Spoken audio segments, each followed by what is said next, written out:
सबको जय मसीह की और नमस्ते, प्रेज द लॉर्ड।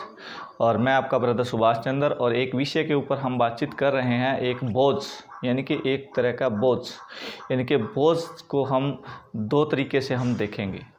बोझ को क्या है, दो तरीके से हम देखेंगे, और दोनों तरीका बाइबल के अंदर लिखा हुआ है। दोनों तरीका प्रभु यीशु मसीह ने बोला हुआ है ना। तो उसको हम देखते हैं, दो तरीका का बोझ, ठीक है ना। तो हमको क्या है, अच्छे तरीके से समझना होगा। जितने भी मेरे भाई अभी देख रहे हैं, मैं आपको बताना चाहता हूँ, इस चैनल को अगर किसी ने सब्सक्राइब नहीं किया है, प्लीज़ आप सब्सक्राइब कर लीजिए, क्योंकि मैं अद्भुत अलग अलग विषयों के ऊपर मैं बातचीत करने वाला हूं, और भविष्य के अंदर मैं बहुत से टॉपिक को लेकर हम बातचीत करेंगे। और ये मेरा शॉर्ट वीडियो रहेगा, और जितना हो सके उतना ज़्यादा शेयर कीजिए, जितना हो सके उतना ज़्यादा लाइक कीजिए। और क्योंकि एक खरी शिक्षा मसीह मंथन के ग्रुप से, यानी कि खरी शिक्षा पूरे साउंड डॉक्ट्रिन जो पहली सदी के अंदर चलती थी, वैसी कलीसिया को हम लेकर इस पैटर्न, यानी कि 21वीं सदी के अंदर हम लेके आ रहे हैं। जो पहली सदी के अंदर जो कलीसिया के अंदर चलता था, जो पौलुस करता था, पतरस करता था, यूहन्ना करता था, तिमोथी करता था, पौलुस करता था, जितने भी चेले हैं वो सभी करते थे, उसी पैटर्न को हम 21वीं सदी के अंदर हम ला रहे हैं। क्योंकि आने वाली जो पीढ़ी है वो उसको क्या है, साफ़ सुथरा सुसमाचार मिल सके, साफ़ सुथरा परमेश्वर का वचन मिल सके। इसके द्वारा क्या है, हम पास्टर डैनियल जी के साथ मिलकर क्या है, हम सेवा कार्य कर रहे हैं, ठीक है ना। तो आने वाले समय में जो भी इस वीडियो को देखेगा उस सभी को मैं बोलना चाहता हूँ, प्लीज़ सब्सक्राइब कर लीजिए, बेल आइकन जो दबाना होता है वो दबा लीजिए, और जितना हो सके उतना ज़्यादा शेयर कीजिए। आइए हम एक वचन को देखते हैं, वचन के बाद हम फिर बात करते हैं।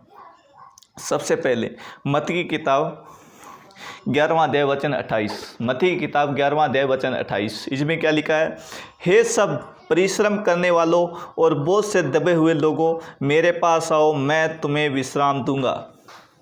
हे सब परिश्रम करने वालों, यानी कि हे सब परिश्रम करने वालों, बोझ से दबे हुए लोगों। मैं इस एक बोझ के ऊपर, दो तरह का बोझ है, इस बोझ के ऊपर हम बात कर रहे हैं, ठीक है ना। तो सबसे पहले क्या है, हे सब परिश्रम करने वालों और बोझ से दबे हुए लोगों, मेरे पास आओ, मैं तुम्हें विश्राम दूंगा। ये किसने कहा है? ये यीशु मसीह का स्टेटमेंट है, ये यीशु मसीह के मुंह से निकला हुआ ये बात है। यीशु मसीह ने बोला कि बोझ से दबे हुए लोगों, कौन सा ये बोझ है जो दबे हुए हैं लोग, और बोझ से दबे हुए लोगों को बुला रहा है यीशु मसीह कि मेरे पास आओ। ये कौन सा बोझ है? मैं यहाँ पे बताना चाहता हूँ, यहाँ पे कौन सा बोझ है? वो बोझ है पाप का, वो बोझ है श्राप का, वो बोझ है हर प्रकार की बीमारी का, वो बोझ है हर प्रकार की गंदगी का, वो बोझ है हर प्रकार के घर के अंदर लड़ाई का, वो बोझ है हर प्रकार की दुष्टता का, वो बोझ है हर प्रकार की बच्चे गलत मतलब ट्रैक के ऊपर चल पड़े हैं, वो है बोझ, ठीक है ना। हर प्रकार की बुराई का बोझ, यानी कि सबसे इसका मेन हेडिंग क्या है? पाप। मेन हेडिंग क्या है? पाप, ठीक है ना। ये बोझ को यीशु मसीह ऐसे बोझ वाले लोगों को क्या कह रहा है यीशु मसीह कि हे सब परिश्रम करने वालों, हे सब मेहनत करने वालों, हे मेरे बोझ से दबे हुए लोगों, मेरे पास आओ। बोझ से दबे हुए लोगों मेरे पास आओ। क्योंकि आज कितने लोग हैं जो हर प्रकार की गंदगी में पड़े हुए हैं, हर प्रकार की बुराइयों में पड़े हुए हैं, हर प्रकार की शराफों में पड़े हुए हैं। सिर्फ और सिर्फ एक व्यक्ति तोड़ सकता है, वो है यीशु मसीह। और किसी के पास अधिकार नहीं है पाप से क्षमा करने का, इस बोझ से दूर करने का। एक ही एक जो रीज़न है, एक कारण है, वो सिर्फ और सिर्फ यीशु मसीह है। वो यीशु मसीह ही तोड़ सकता है हर प्रकार के बोझ को, हर प्रकार के श्रापों को, हर प्रकार के पाप के बंधनों को। वो सिर्फ और सिर्फ यीशु मसीह ही तोड़ सकता है, और कोई नहीं दुनिया के अंदर तोड़ सकता, क्योंकि यीशु मसीह को ही अधिकार दिया गया है पाप क्षमा करने का, पाप क्षमा करने का। जो यीशु मसीह के पास आता है वो हर प्रकार की गंदगी से, हर प्रकार के बोझ से दूर हो जाता है, हर प्रकार के बोझ से दूर हो जाता है। आप सभी को समझना होगा कि एक बोझ है, वो जो श्राप का बोझ, गरीबी का बोझ, हर प्रकार की बुराइयों का बोझ, हर प्रकार के गंदगी का बोझ, क्योंकि आपके बच्चे छोटे छोटे 15-15 साल के लड़के क्या है गलत ट्रैक पर चल चुके हैं, गलत ट्रैक पर चल चुके हैं। क्यों? कि ये एक बोझ है। कौन सा बोझ? ये श्राप का बोझ है, ये पाप का बोझ है, ये गंदगी का बोझ है। इस बोझ से बाहर निकलना है हर एक लोगों को, जो प्रभु यीशु मसीह को यीशु मसीह बुला रहा है। हर एक व्यक्ति को यीशु मसीह बुला रहा है। इसमें क्या बोल रहा है यीशु मसीह? हे सब परिश्रम करने वालों और बोझ से दबे हुए लोगों, मेरे पास आओ, मैं तुम्हें विश्राम दूंगा। मैं तुम्हें विश्राम दूंगा। यीशु मसीह के पास विश्राम है, यीशु मसीह के पास शांति है, यीशु मसीह के पास अनंत जीवन है, जो अनंत जीवन देना चाहता है। अगर इस बोझ से, अगर आपके घर के अंदर लड़ाई है, आपके घर के अंदर बीमारी है, चाहे किसी भी प्रकार की, कोई ना कैंसर तक की कोई बीमारी हो, हर प्रकार की किसी भी प्रकार की कोई बीमारी हो, वो यीशु मसीह के पास आने से वो छूट जाती है। यीशु मसीह उसको ठीक कर सकता है, यीशु मसीह इस बोझ को दूर कर सकता है। ये यीशु मसीह कर सकता है। क्यों? क्योंकि यीशु मसीह के पास अधिकार है, यीशु मसीह के पास पावर है, यीशु मसीह के पास सामर्थ्य है। ठीक है ना? तो मैं आपको बताना चाहता हूँ, यीशु मसीह के पास आओ। यीशु मसीह ने खुद बोला है कि बोझ से दबे हुए लोगों मेरे पास आओ, बोझ से दबे हुए लोगों। यीशु मसीह ने बोला ये बात है। और जितने लोग अभी देख रहे हैं, सभी को बोलना चाहता हूँ कि बोझ से दबे हुए लोगों, यीशु मसीह के पास आओ, यीशु मसीह के पास आओ। क्योंकि आपके बच्चे बिगड़ गए हैं, कहना नहीं मानते, माँ बाप का कहना नहीं मानते, बच्चे बिगड़ गए हैं। इसका ये है बोझ, ये है श्राप का बोझ, ये है गंदगी का बोझ। आपके बच्चे हर प्रकार के नशे में पड़ चुके हैं, ये है गंदगी का बोझ। आपके जो जवान, हर प्रकार के जो घर के मैन हेड होते हैं, वो शराब और नशे में पड़ चुके हैं, वो होता है गंदगी का बोझ, वो है श्राप का बोझ, वो है पाप का बोझ। ठीक है ना? तो इस ऐसे लोगों को यीशु मसीह बुला रहा है। गरीबी का बोझ, गरीबी का बोझ यीशु मसीह बुला रहा है। कि यीशु मसीह बोलता है कि मेरे पास आओ, मैं तुम्हें विश्राम दूंगा, मैं तुम्हें विश्राम दूंगा, मैं तुम्हें शांति दूंगा। शांति पैसों से नहीं मिलती, ये कहीं पर खरीदने जाओगे तो वो नहीं मिलती है, लेकिन प्रभु यीशु मसीह के पास असली शांति है। ठीक है ना? तो एक तरह का ये है पहला बोझ, जो है पाप का बोझ, श्राप का बोझ। आगे हम देखते हैं दूसरा बोझ क्या है, जो यीशु मसीह के पास आता है। यीशु मसीह के पास आता है दूसरा बोझ। आगे लिखे, मेरा जुआ अपने ऊपर उठा लो। मेरा जुआ क्या है? बोझ। यानी कि मेरा जुआ, मेरी बातें, मेरा जो सुसमाचार की बातें हैं, वो अपने ऊपर उठा लो और मुझसे सीखो, क्योंकि मैं नम्र और मन में दीन हूँ। क्योंकि मुझसे सीखो, क्योंकि मैं नम्र और मन में दीन हूँ। कौन है दीन? मन में दीन कौन है? यीशु मसीह। शांति कौन देता है? यीशु मसीह। और तुम अपने मन में विश्राम पाओगे, तुम अपने मन में विश्राम पाओगे। हर एक इंसान को आजकल क्या चाहिए? विश्राम चाहिए। हर इंसान को आजकल क्या चाहिए? शांति चाहिए। हर एक इंसान को क्या चाहिए? कि घर के अंदर सुख शांति हो। हर एक इंसान को क्या चाहिए घर के अंदर? कि हर प्रकार का सिस्टम है जो घर का, वो बिल्कुल ठीक हो। हमारे बच्चे गलत ट्रैक पर ना चलें, हमारे जवान बच्चे हैं वो गलत ट्रैक पे ना चले, हमारे जो खुद के मैन हेड है घर के, वो हर प्रकार की नशे में, हर प्रकार की गंदगी में ना जाएं। ऐसा बोझ कौन देता है? ऐसा सिस्टम को उतारने के लिए कौन देता है? सिर्फ और सिर्फ यीशु मसीह बताता है कि हे सब परिश्रम करने वालों मेरे पास आओ, हे सब परिश्रम करने वालों मेरे पास आओ।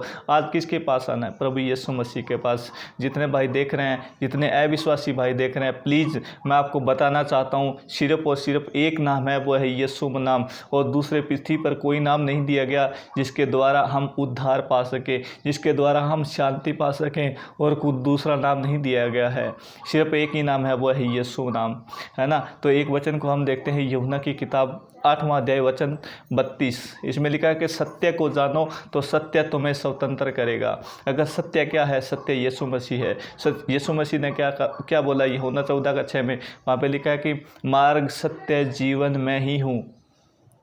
मार्ग सत्य जीवन मैं ही हूँ, यानी कि और पृथ्वी पर कोई दूसरा नहीं है जिसमें मार्ग सत्य जीवन मिलता हो। सिर्फ और सिर्फ यीशु मसीह के पास मार्ग सत्य जीवन है। ये बोझ यीशु मसीह दूर करता है। अगर आपके पास, आपके अंदर, आपके घर परिवार के अंदर, किसी रिश्तेदारी के अंदर कई प्रकार का कोई गड़बड़ी है, किसी प्रकार की कोई बीमारी है जो लाइलाज है, जिसका कोई इलाज नहीं है, डॉक्टरों ने बोल दिया है, आइए प्रभु के पास, आइए प्रभु के पास। सचमुच मैं आपको बताना चाहता हूँ, प्रभु यीशु मसीह आपको ठीक करेगा, प्रभु यीशु मसीह आपको खड़ा करेगा। ये प्रभु यीशु मसीह आपको क्या है, जीवन देगा। प्रभु यीशु मसीह आपको जीवन देगा। ये कब होता है? जब आप प्रभु के पास आते हो, जब आप प्रभु के पास आते हो। ऐसा बोझ हमारे अंदर होना चाहिए। मेरा जुआ अपने ऊपर उठा लो, यानी कि मेरी आज्ञाएं, मेरा जुआ, मेरी आज्ञाएं, मेरी बातें अपने ऊपर उठा लो और मुझसे सीखो। किससे सीखना है? यीशु मसीह से। यीशु मसीह कह रहा है मुझसे सीखो, क्योंकि मैं नम्र और मन में दीन हूँ। तुम अपने मन में विश्राम पाओगे, क्योंकि मेरा जुआ सहज और मेरा बोझ हल्का है। पाप का बोझ हम नहीं उठा सकते थे, हम क्या है, श्राप का बोझ हम नहीं उठा सकते थे, हर प्रकार की गंदगी का बोझ हम नहीं उठा सकते थे। लेकिन जो प्रभु यीशु मसीह ने हमारे को बोझ दिया है, वो बोझ हम पक्का उठा सकते हैं, वो बोझ हम पक्का उठा सकते हैं। ये हम कर सकते हैं। वो हम क्या है, वो हम दुख में करते थे, ये हम क्या है, आराम से, शांति से, हम सुख से करते हैं। ये सुख से करते हैं। ये बोझ हमारे अंदर होना ज़रूरी है। हर एक भाई के अंदर ये बोझ होना ज़रूरी है। जो विश्वासी भाई है, हर एक के अंदर ये बोझ होना ज़रूरी है। सुसमाचार का बोझ, सुसमाचार का बोझ होना ज़रूरी है। जितने भाई देख रहे हैं, मैं सभी को बताना चाहता हूँ कि आपके अंदर ये बोझ होना ज़रूरी है। सुसमाचार का बोझ जो प्रभु यीशु मसीह ने हमारे को दिया। प्रभु यीशु मसीह ने हमारे को बोला कि ये बोझ आपके अंदर होना ज़रूरी है, ये बोझ होना ज़रूरी है। सिर्फ एक, क्योंकि कुछ लोग क्या करते हैं, एक वचन को लेकर क्या है, मतलब पूरा सिस्टम हमारे पास आओ। यीशु मसीह ने शांति देने के लिए बोला है, यीशु मसीह ने ऐसा करने के लिए बोला है, लेकिन क्यों बोला है वो नहीं समझ रहे, क्यों बोला है वो नहीं समझ रहे। इसलिए बोला है कि तुम मेरा जुआ उठा लो, मेरा बोझ उठा लो, मेरी आज्ञा उठा लो, मेरी आज्ञाओं के अनुसार चलो। जब तुम क्या है विश्राम पाओगे, तब तुम क्या है शांति पाओगे। ये है प्रभु यीशु मसीह, ये है प्रभु यीशु मसीह ऐसा करता है। यीशु मसीह ऐसा, मतलब हर प्रकार के, कितने लोग हैं जो हर प्रकार की बीमारियों से आज़ाद हुए हैं, कितने लोग हैं हर प्रकार की गंदगी से आज़ाद हुए हैं। मैं खुद प्रभु यीशु मसीह के जीवन से बहुत कुछ सीखा हूँ। और यीशु मसीह के जीवन से क्या है, अभी मैं सुसमाचार आपको लोगों को बता रहा हूँ ना, ये बात आपको अभी नहीं समझ में आएगी, लेकिन आने वाले भविष्य में आपको समझ में आएगी। आने वाले भविष्य में आपको समझ में आएगी कि सच में सुभाष भाई जो बोल रहा था वो बिल्कुल ठीक बोल रहा था, ठीक बोल रहा था। सभी को बताना चाहता हूँ कि जितने लोग अभी देख रहे हैं, सभी लोगों को बताना चाहता हूँ कि इस वीडियो को ज़्यादा से ज़्यादा शेयर करें, ज़्यादा से ज़्यादा सब्सक्राइब करें, जितना हो सके उतना ज़्यादा फैलाइए। क्यों? क्योंकि ये वचन प्रभु का है, प्रभु ने ये बात बोला है, ये प्रभु का ये काम है। और सबको जय मसीह की। और मैं इतना ही बोलना चाहता हूँ। God bless you.